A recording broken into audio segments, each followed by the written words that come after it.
Graça e paz a todos os queridos. Meus irmãos, que louvor maravilhoso, né, meus irmãos? Que delícia estarmos na casa de Deus, abrindo nosso coração, nos derramando diante do nosso Senhor. Teve um momento do louvor em que a letra da música dizia: estrangeiro eu sou, meu lugar é o céu. Estrangeiro eu sou, meu lugar é o céu. E mais adiante diz: juntos com os anjos cantar eu vou. Juntos com os anjos cantar eu vou. Muitas vezes, em face à vida, a própria vida que tem na vida, né? A palavra de Deus diz para nós que não garante para nós facilidade, pelo contrário, a fé, ela vem para nós e nos ajuda a avançarmos em meio às adversidades, às situações tristes, e às vezes a gente perde essa perspectiva de quem nós somos, para onde vamos e o que faremos por toda a eternidade. Porque quem somos, nós somos filhos de Deus e, portanto, peregrinos, estrangeiros neste mundo. Saímos deste mundo para entrar no reino de Deus, no reino dos céus. E é nesse reino que passaremos toda a nossa existência. Nós, então, iremos habitar os céus, nosso destino. Quando eu digo céu, não quer dizer que é lá nos ares, mas no ambiente celestial de paz, de reino de Deus. Uma terra completamente transformada, visitada pela glória de Deus e ambientada para experimentar nela a bondade do Senhor, onde o cordeiro vai comer ali com o lobo, com o leão e vice-versa, não é? E ali então, meus irmãos, cantaremos por toda a eternidade.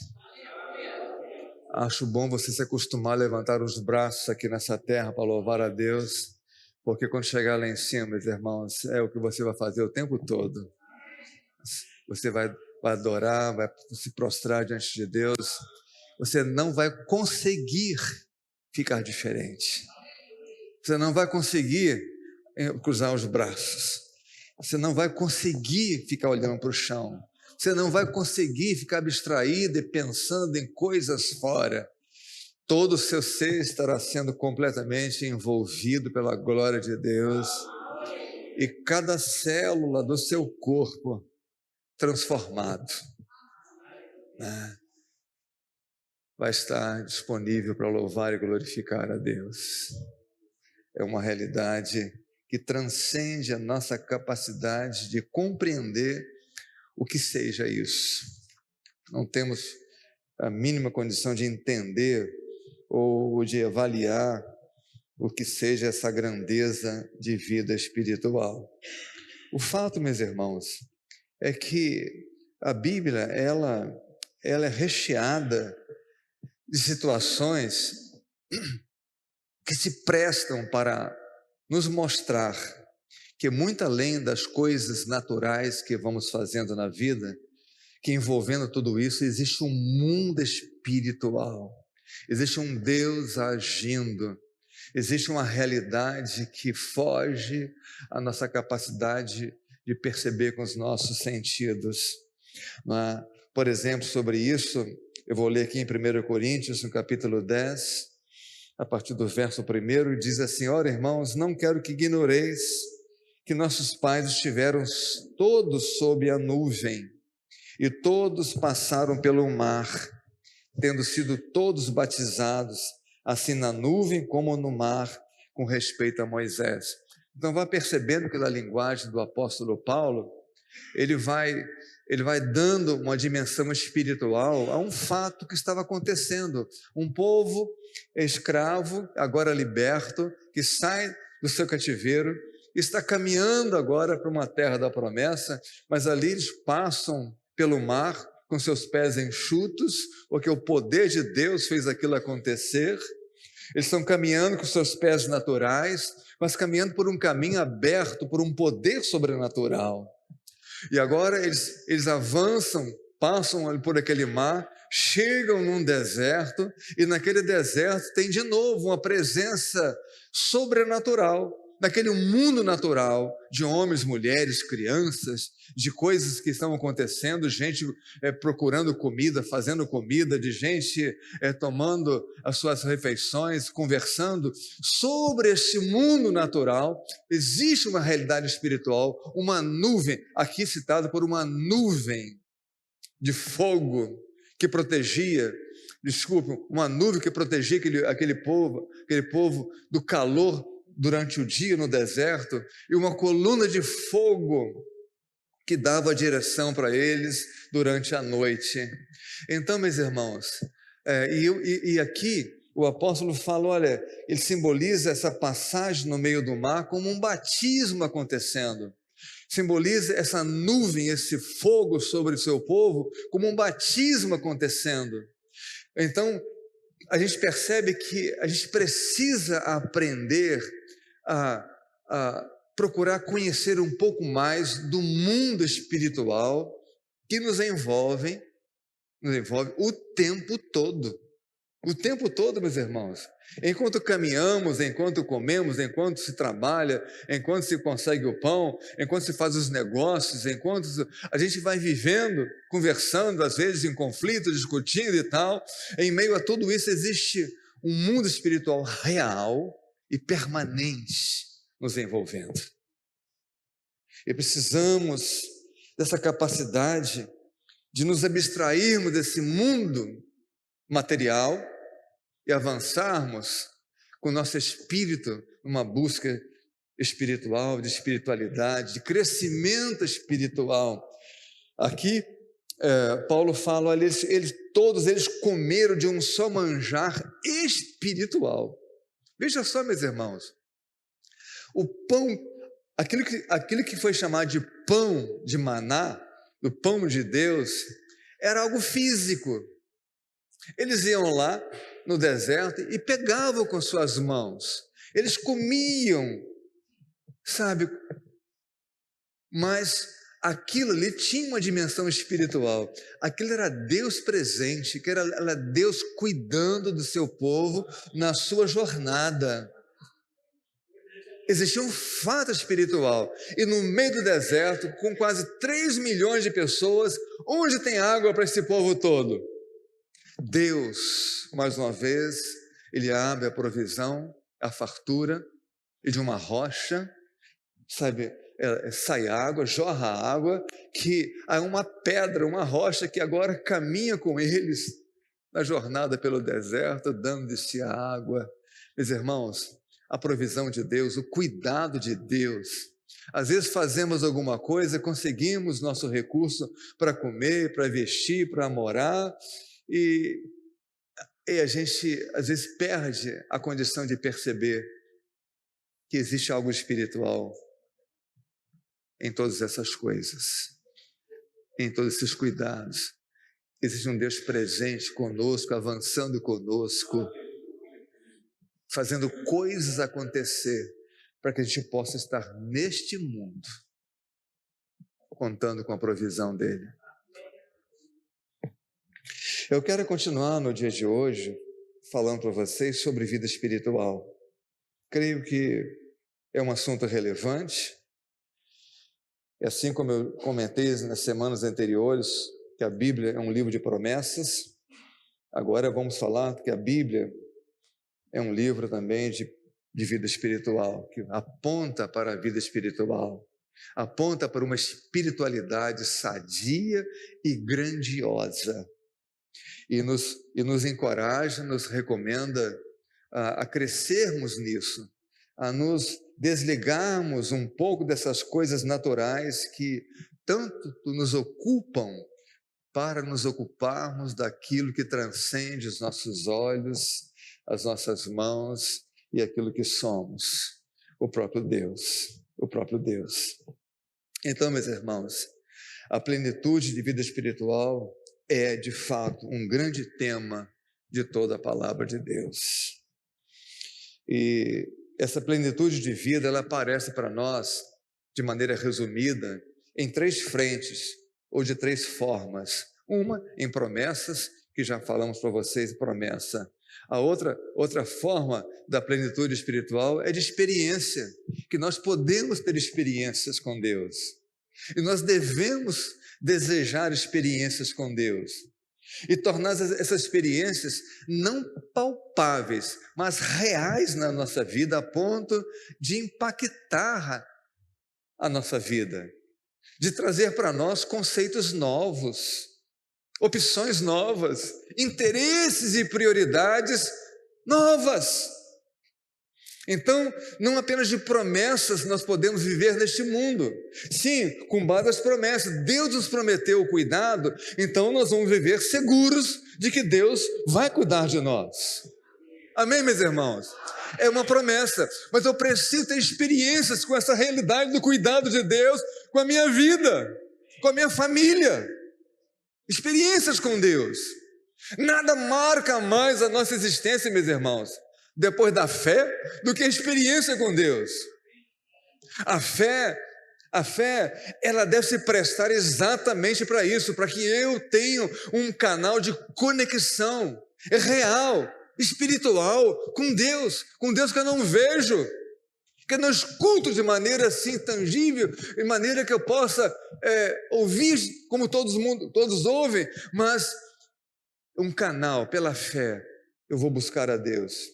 Ele vai falar ao meu coração, ao meu espírito, o Espírito de Deus falando ao meu espírito, e de maneira secreta agora eu entendo qual é a vontade dele para a minha vida.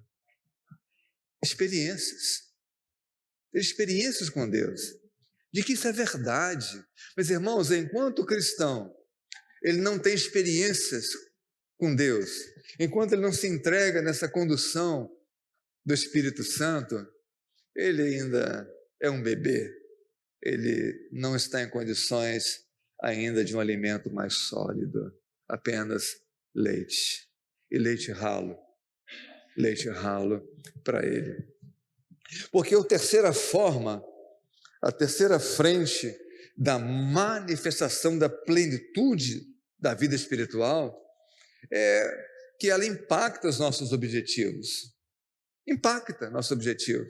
Hoje, oraram por mim, pela minha esposa, porque há alguns anos atrás saímos do nosso contexto de vida, de igreja, de família, do contexto social, financeiro e tudo mais, para fazermos algo bem diferente, que nós não sabíamos como seria, para onde iríamos, não sabíamos de coisa alguma.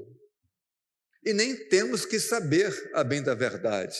A única coisa segura que nós devemos ter na vida é que Deus está nos guiando e que estamos dentro dos objetivos dele para a nossa vida. Então, eu queria tratar com você dessas 3 frentes, dessas 3 formas de desenvolvermos a nossa vida espiritual, confiando nas promessas, conhecendo e confiando nas promessas, experimentando a realidade de Deus na nossa vida. Que coisa linda, meus irmãos. Quem passa pelo meio do mar, de repente um passa apenas, poxa, vou passar depressa porque de repente o mar vai se fechar. E um outro passa tranquilo, sossegado, porque sabe que o Deus que abriu vai permanecer com o canal aberto. Olha que diferença que um está passando e o outro passa. Está no meio do deserto, e para onde agora? Qual o próximo passado? Qual a direção? Agora tem uma nuvem e tem um fogo que guia. Basta seguir a nuvem e basta seguir o fogo.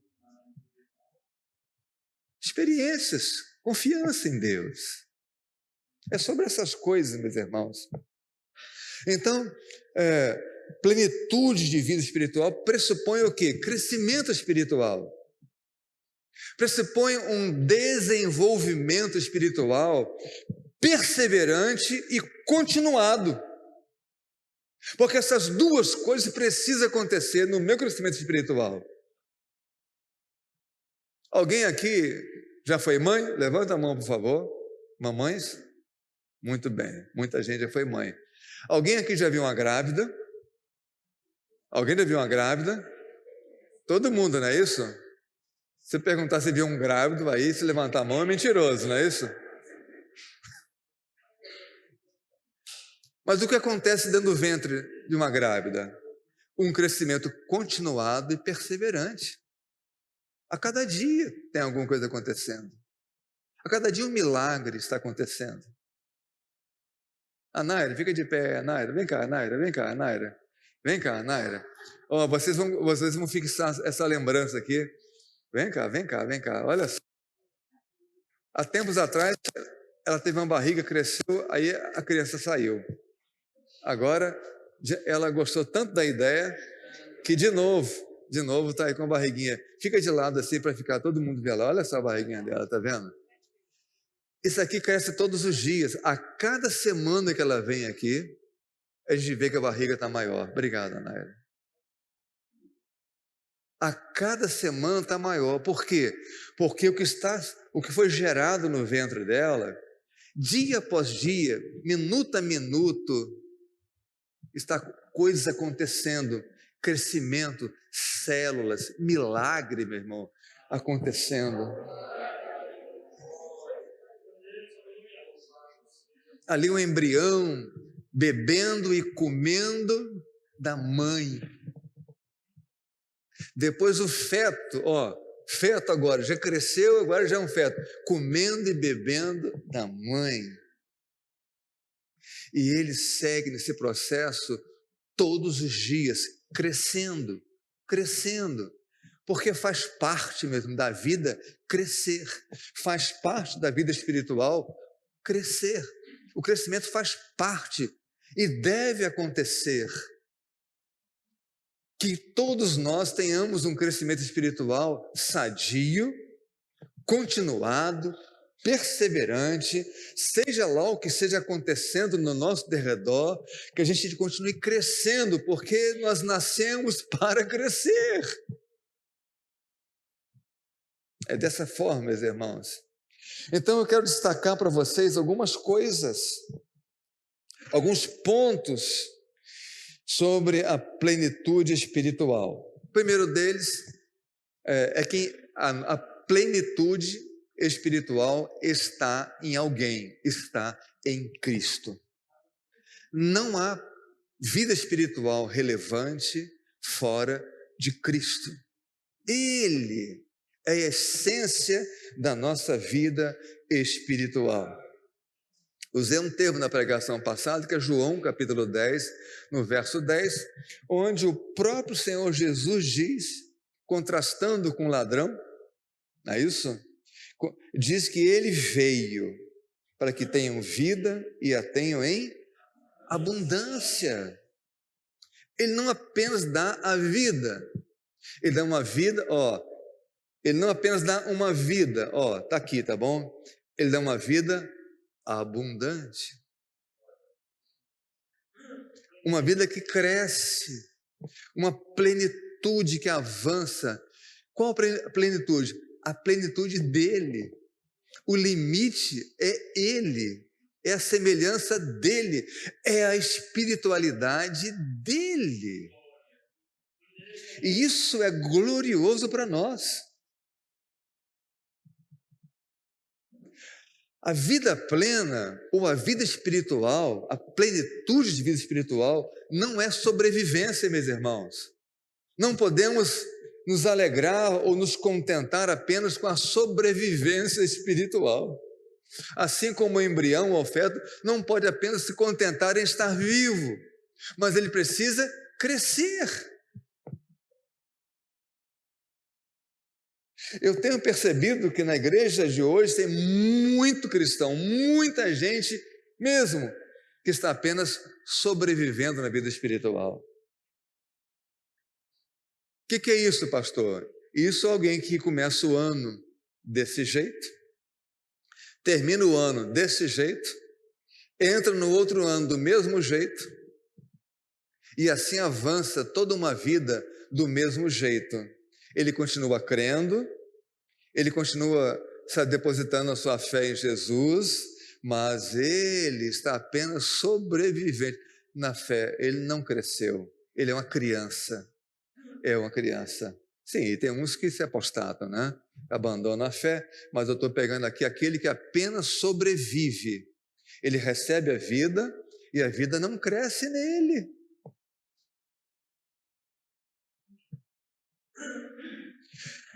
Então não podemos nos bastar com uma sobrevivência espiritual.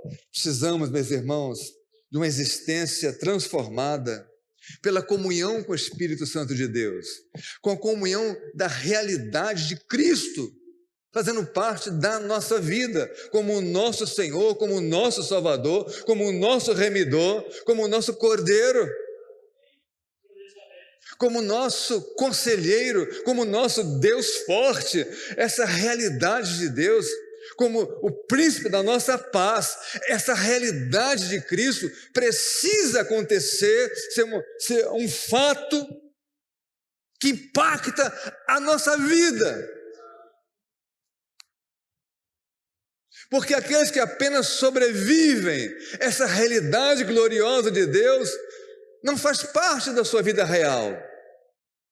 Então ele sobrevive, mas sobrevive carregado de ansiedade, cheio de temores, sabe, sem perspectiva celestial alguma, sem projetos do reino. Ele não tem nada disso, ele não tem agenda com o Senhor, ele não tem prazer em meditar na palavra, ele não tem prazer na comunhão com o Espírito, ele apenas sobrevive, mas não é transformado. A sua vida não é transformada, não é impactada, não é aperfeiçoada, não cresce na semelhança do Senhor.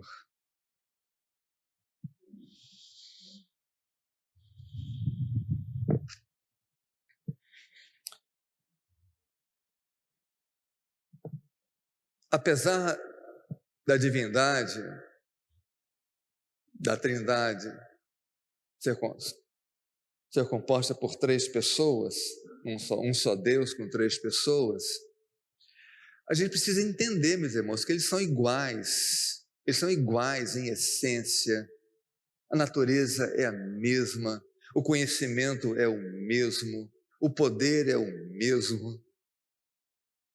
Então, quando Jesus fala, olha, eu estou indo, eu vou preparar lugar para vocês, eu vou deixar vocês, mas eu vou enviar para estar com vocês um outro Consolador, um alelo, um outro, de mesma essência. Ou seja, quando falamos que Cristo é o nosso Senhor, mas que o nosso guia hoje é o Espírito Santo, parece que mudou alguma coisa, que os parâmetros mudaram, mas os parâmetros não mudaram coisa alguma, é a mesma coisa. É o mesmo pensamento, é o mesmo projeto de andar com Deus. E então, quando nós crescemos em plenitude, então quais são o sinal, quais são os fatos que vão registrando que eu estou crescendo espiritualmente? Poxa, lembra de Gálatas, capítulo 5, fruto do Espírito? Aquelas características do fruto vão sendo evidenciados na minha vida. Eu vou tendo mais paz no coração. Eu vou tendo mais alegria. O meu olho, que antes estava embaçado, marcado por tristeza, por desânimo, por desesperança, agora brilha. Os meus lábios só falavam em desgraça, só serviam para murmurar, para falar de doença, para falar disso, daquilo. Porque tem gente que parece que gosta de falar de doença, para que sintam pena, tadinho, queridinho, vem cá, bichinho, bichinha. É isso. Mas quem está cheio do Espírito fala de vida. Fala de vida, fala de glória, fala de coisas espirituais. Ele não fica ali, sabe, o tempo todo olhando para os seus pés, murmurando da realidade. Porque é triste, meus irmãos. Imagina, mais uma vez eu volto, eu estou saindo da escravidão, passando pelo meio do mar, que foi aberto pelo poder de Deus, e no meio do mar, caminhando para a nova Canaã, para a terra da promessa, eu estou reclamando, murmurando, achando ruim da vida. Agora eu estou no meio do deserto, falta muita coisa, não tem muita fartura não, mas tem o suficiente, mas estou com a promessa do Deus Todo-Poderoso comigo, e eu estou ali reclamando, murmurando, em conflito, inimizade, o tempo todo. Meus irmãos, estamos no deserto, o mundo é um deserto, o mundo está em queda espiritual, meus irmãos.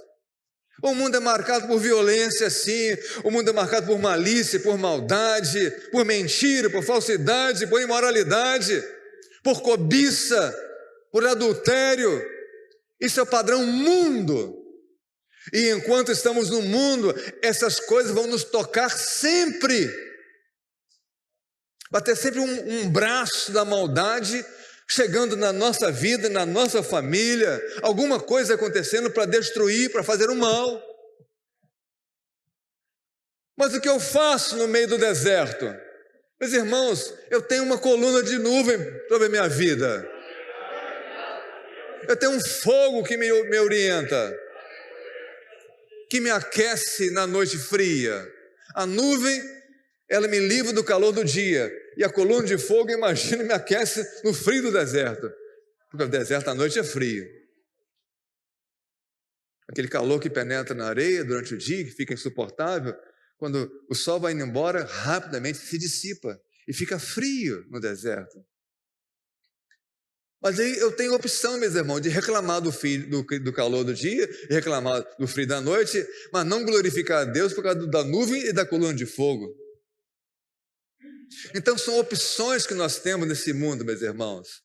Mas enquanto eu não percebo que existe um Deus que envolve, que toca a minha vida, eu vou apenas usar meus lábios para declarar, para falar, para verbalizar, para expressar sentimentos e pensamentos apenas nesse mundo natural.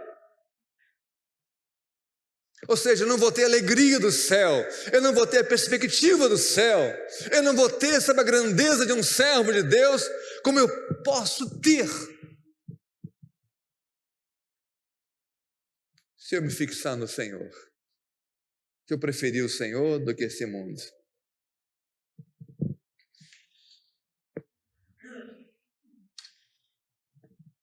Então, se o primeiro ponto da vida espiritual é que em Cristo está a plenitude, o segundo ponto da vida espiritual é que o Espírito Santo é essa fonte de plenitude para nós hoje. Hoje o outro Consolador é o Espírito, meus irmãos. Os primeiros discípulos tiveram o Consolador Jesus. Hoje nós temos o Consolador Espírito Santo. É com Ele que lidamos hoje. O primeiro Consolador me salva e o segundo Consolador me aperfeiçoa, me mostrando mais e mais de Jesus, me guiando a toda a verdade, e a verdade é Cristo, nos guiando pelo caminho, e o caminho é Cristo, nos caminhando com vida plena, e a vida plena é Cristo, o tempo todo. É para louvarmos e glorificarmos a Deus. Por isso, meus irmãos, que em Efésios capítulo 5, verso 18, se você for crente, abra sua Bíblia aí, já devia estar aberto, ou se movendo para abrir quando eu falei o texto bíblico. Igreja que não abre a Bíblia e não mantém a Bíblia aberta, é uma igreja já em apostasia, viu? Então, por favor, abra sua Bíblia sua aí, mantenha ela aberta, confira tudo.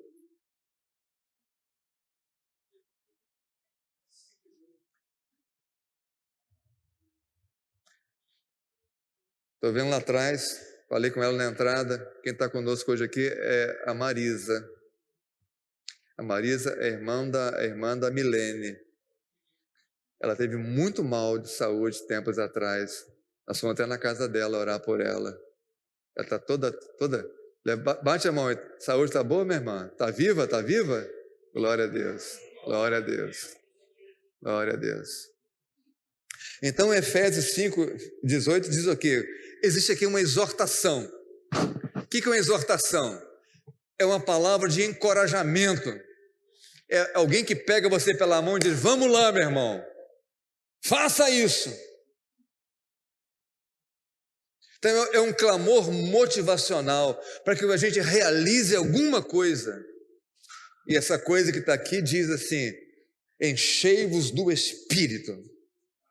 Enchei-vos do Espírito. Ele fala do que você não deve se encher. Ele diz aqui o que não deve marcar a sua vida, nesse texto. Não é isso? Ele fala que você não deve se impregnar de vinho, de álcool ou de qualquer tipo de droga. Não se impregnar com isso, mas porque tem dissolução, tem confusão, porque tem muita coisa nesse mundo que a gente se apega, mas que gera confusão, é só conflito que dá. A gente faz opções ruins para ter conflito, para ter confusão, para enfermar a vida relacional. Mas então Paulo falou: olha, não vos embriagueis com isso, mas não faça nada na vida que resulte em dissolução. Ao contrário disso, faça uma opção diferente. Quer se embriagar com alguma coisa? Ok, eu concordo contigo. Se embriaga do Espírito. Está liberado, crente, está liberado de se embriagar. Você tinha vontade de se embriagar algum dia? Tem uma experiência de embriagar-se? Pronto, está autorizado. Pode se encher do Espírito Santo, pode beber dele a quantidade que você desejar e pode depois falar em línguas estranhas à vontade que tiver. É isso. O bêbado desse mundo, quando bebe, fica chato, falando só de besteira, né? O crente, quando fica cheio do Espírito, embriagado do Espírito, também fica, sabe, ele fica agora espiritual, falando também línguas que muita gente nem entende, mas que Deus está sabendo tudo.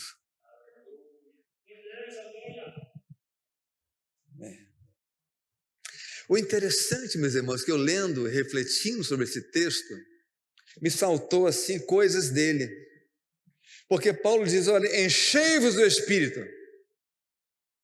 Outros momentos, sabe, ame a Deus. Primeiro grande mandamento: amar a Deus com toda a sua força, com a sua mente, com a sua alma, com tudo que você é. Ame a Deus. Ame o próximo. Segundo grande mandamento. A gente vai percebendo que existem exortações ou instruções para que a gente dê foco na nossa vida. Aqui então já falamos de duas coisas: de encher do Espírito, de amar a Deus, de priorizar as coisas do reino. Vão colocando uma coisa ao lado da outra, viu, meus irmãos? Eu vou me encher do Espírito, eu vou amar a Deus com toda a minha força e eu vou priorizar as coisas do reino dele. Fechou, meu irmão. Fechou. Quem consegue essas três coisas está no centro do caminho, está andando em caminho em rocha, está seguro.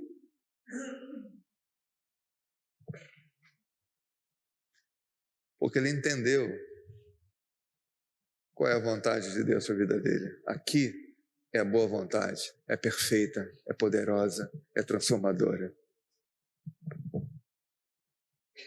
Mas o que a gente pode também entender disso aqui? Que o cristão, ao invés de embriagar-se com o Espírito, ao invés de amar a Deus com força da sua alma, ao invés de priorizar as coisas do reino, o cristão pode fazer opções diferentes. Porque se Paulo está encorajando os irmãos de Éfeso a se encher, é porque tinha gente lá que não estava fazendo isso.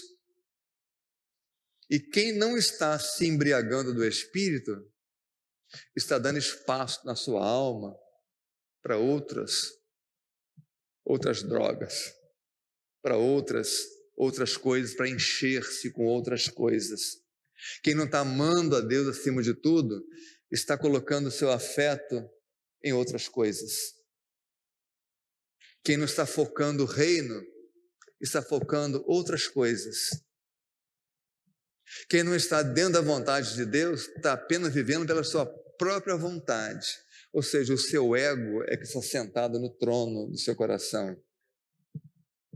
Ou seja, se é o seu ego, se é você mesmo que está no trono do seu coração, então Cristo não reina na sua vida. Porque o reino de Deus é o local, é o ambiente onde Deus reina, onde Ele é soberano, onde Ele governa, onde as leis dele prevalecem. Então, meus irmãos,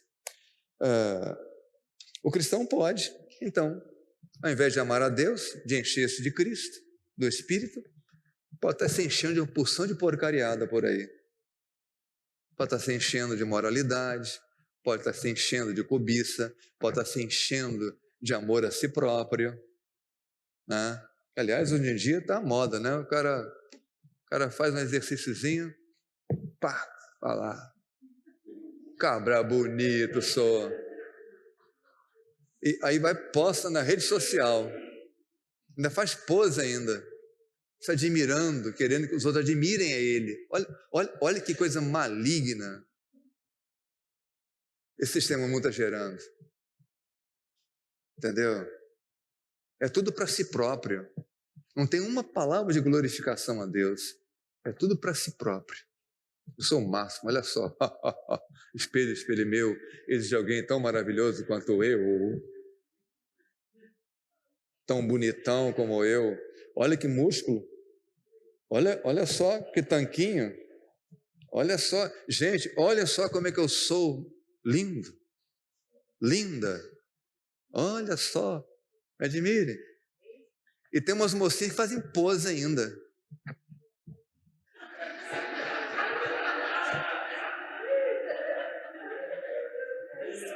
Bota até pezinho na frente ainda. Para se mostrar para o mundo inteiro. Me vejam, me admirem, falem como é que eu sou interessante.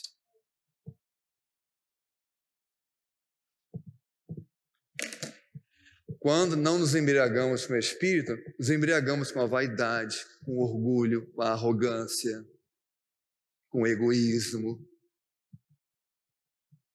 Essas coisas ocupam espaço. Não há vacância de poder. Então, meus irmãos, e dependendo daquilo que enche o teu coração, dependendo da semente que você coloca no teu coração, dependendo do semeio que você faz na sua vida, é isso que você vai ter. Ali, em Gálatas 5, já comentamos sobre o fruto do Espírito e ali o fruto da carne, ali, não é isso? Aquela coisa toda, fica muito claro.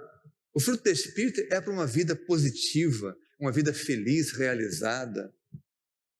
Ontem, conversando até com o irmão daqui mesmo, está ausente hoje, ele falando que na profissão dele, ele tinha muita relação assim com chamado, né, para atender situações de gravidade de vida. Rapaz, eu não falei de propósito. E que ele, às vezes, ia atender muita gente que tentando se matar. E o curioso da história é que a maior quantidade de pessoas que procuravam se matar eram pessoas que moravam em apartamentos mega, big, que tinham uma vida financeira muito bem resolvida, ou seja, tinha tudo desse mundo a seus pés, moravam nos melhores lugares de João Pessoa, e eram essas pessoas que procuravam mais tirar a própria vida. Por que será isso? Porque, meus irmãos, quando a pessoa vai se impregnando das coisas do mundo e deixando as coisas do Espírito de fora, ele deixa de ter a verdadeira alegria, a verdadeira paz no seu coração, a verdadeira bondade. Ele não se relaciona tão bem como poderia. Ele deixa de ser, sabe, longânimo, paciente, ele passa a se achar que todo mundo tem que respeitar, todo mundo tem que obedecer, todo mundo tem que considerar maior que todo mundo. Ou seja, ele se enche de uma porção de pensamentos e sentimentos que acabam, sabe, corroendo a vida dele, estragando a vida dele.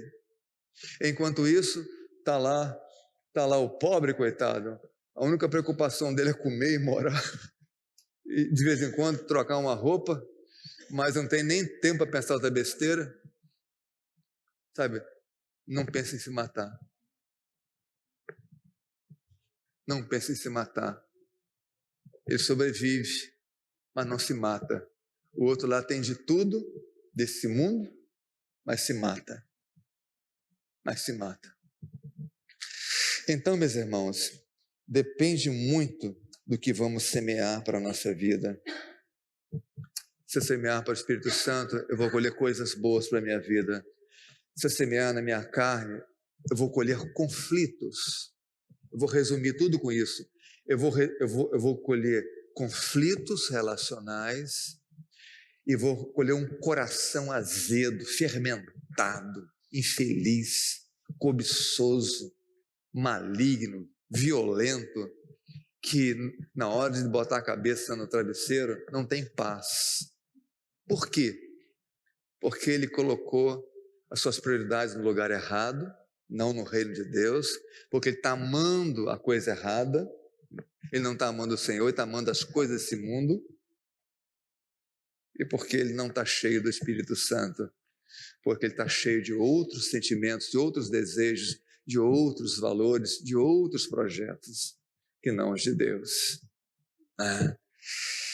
Então, meus amados, é importante que a gente entenda que existe a possibilidade de vida espiritual plena, de plenitude espiritual, sim. Mas não é uma coisa automática para todo cristão. É preciso postura de fé, preciso confiar nas promessas, eu preciso ter experiências espirituais.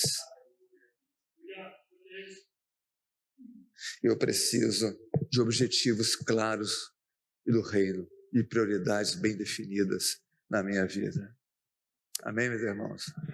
Vou ter que parar por aqui, que alguém adiantou o relógio hoje, não sei quem foi. O louvor, por favor, venha para cá.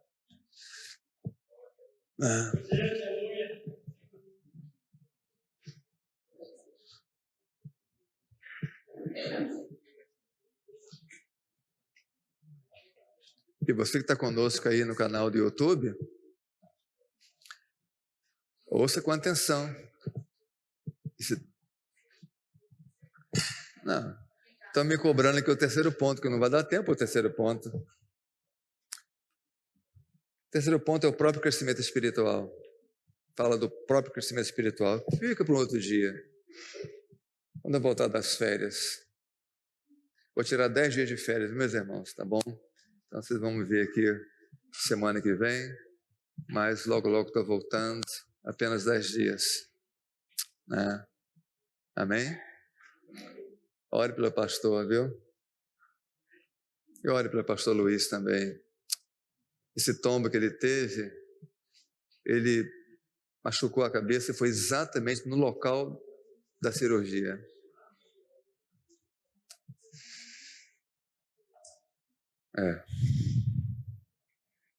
Ore por ele. Olhe mais por ele do que por mim. Ore mais por ele do que por mim. Esse momento da vida aí. Né? Amados,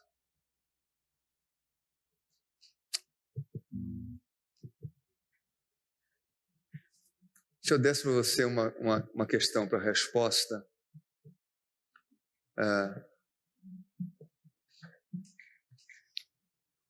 como está a sua vida espiritual? Item A. Sou apenas um sobrevivente.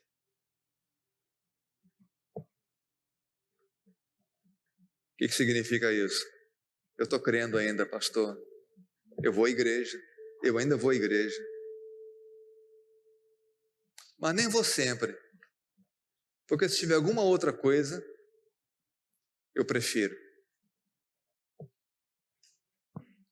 Sou um sobrevivente. Segundo, estou em declínio. Eu sou pior que o sobrevivente. Eu sou em declínio espiritual.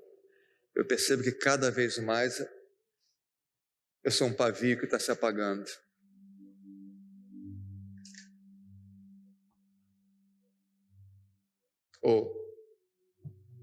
Pastor, dê glórias comigo porque eu estou crescendo.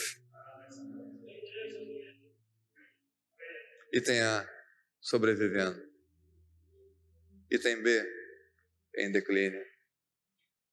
Item C, em ascensão espiritual.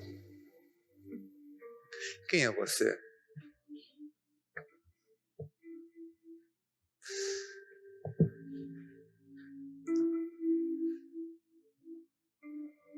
Não espere nada melhor neste mundo do que já lhe foi dado. Vou repetir. Não espere nada melhor neste mundo do que aquilo que já lhe foi dado. Você estava morto em delitos e pecados, condenado, sentenciado ao inferno, ao lago de fogo. Jesus veio, mudou sua história. Aquilo que te enfermava e te condenava, seus pecados, Ele apagou. Ele pagou. Recebeu sobre Ele todos os seus males. Então, o primeiro grande fato extraordinário da nossa vida é Jesus, meus irmãos. Não tem nada mais interessante do que isso. E não pode ter na sua vida. Você não pode desejar algo melhor do que isso. Pegue alguém que está condenado, que vai estar com a forca no pescoço. E alguém pergunta, pode pedir o que você quiser. O que você pediria, hein? Você pediria, quem sabe, não, me dê aí uns 30 milhões de dólares. Vá lá, queria 30 milhões de dólares. Alguém com a forca, com a corda no pescoço, vai pedir 30 milhões de dólares? Alguém vai? Pastor, me dê uma mansão, quero uma casa mega para morar, maravilhosa. Quero uma casa aí pelo menos aí com uns 20 suítes. Queria com um terreno à volta, todo arborizado, com jardim bonito. Você pediria isso com a corda no pescoço? Alguém pediria? O que você pediria se fosse possível realizar o teu desejo? Me livra dessa morte. Me livra disso. Me livra dessa condenação, me livra dessa sentença. E você recebeu isso. Aí depois, não bastando isso, Ele dá o Espírito Santo para morar em você. O próprio Deus faz de você templo, faz morada, você é morada de Deus.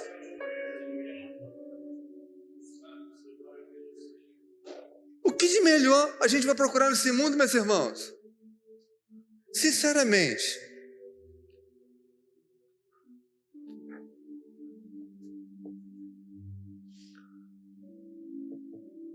O que pode ter ainda de maravilhoso é a volta de Jesus para buscar a sua noiva, né? Para estarmos para sempre com Ele. Mas fora dessas coisas, tudo e qualquer coisa é apenas um paliativo temporário. Nada é eterno. Então levanta a tua cabeça, meus irmãos. Ama a Deus. Prioriza o reino. Viva como estrangeiro nesse mundo. Faça a obra de Deus. Leve consigo. E outra coisa boa que Deus ainda pode conceder é a chance de você servi-lo e ele te pagar ainda galardões. Ter galardões eternos te beneficiando com o Senhor. Então abra os teus olhos, meus irmãos. Você está passando no meio do mar, considera a grandeza desse feito. Está caminhando no deserto, bebendo uma rocha, comendo do maná que cai do céu. Glorifica a Deus com a sua vida. Pare de murmurar porque está quente, porque está isso, porque está aquilo, porque não tem isso, aquilo, porque não... Cala a tua boca, pare de murmurar. Isso é linguagem satânica. Isso vem direto de Satanás para a sua boca. Pode acreditar nisso. Murmurou, é Satanás falando através de você. Porque a linguagem do crente é a linguagem do louvor, é a linguagem da glorificação, é a linguagem da bênção, de bem dizer. Até o inimigo. Senhor, abençoa esse camarada, abençoa essa mulher, Senhor Deus. Para que ele entenda o mal que está fazendo, a transgressão, o caminho mal que está trilhando. Abençoa com entendimento espiritual. Para de abrir a boca para reclamar, para murmurar, para apontar, para falar, para condenar, para julgar. Para com isso. Isso é coisa do inferno, meus irmãos. Para com isso. Alinha a tua vida com o Senhor e deixa a vida de Deus se manifestar em você.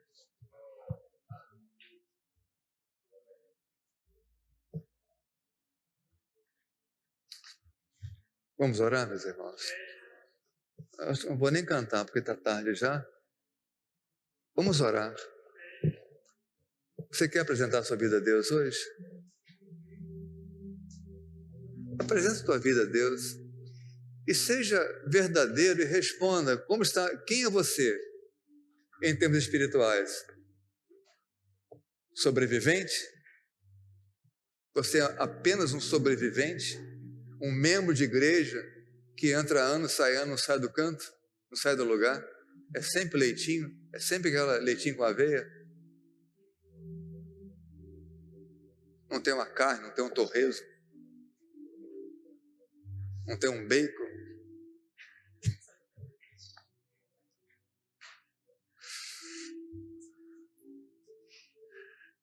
Ou você é pior do que isso? Você já nem sabe onde fica a sua Bíblia mais. Tem um tempão que você nem para meditar nela mais. Tem um tempão que você nem para orar mais. Ou seja, você está na igreja de vez em quando.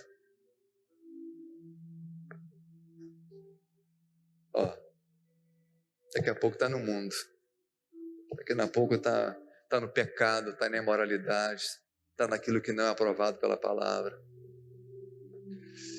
Ou não, pastor, comigo está diferente. Conta comigo porque eu estou com águia, estou voando nas alturas. Eu tenho buscado a Deus, eu tenho amado a palavra, eu tenho amado a comunhão com o Espírito Santo, eu tenho valorizado o reino de Deus. Deixa eu orar pela sua vida agora.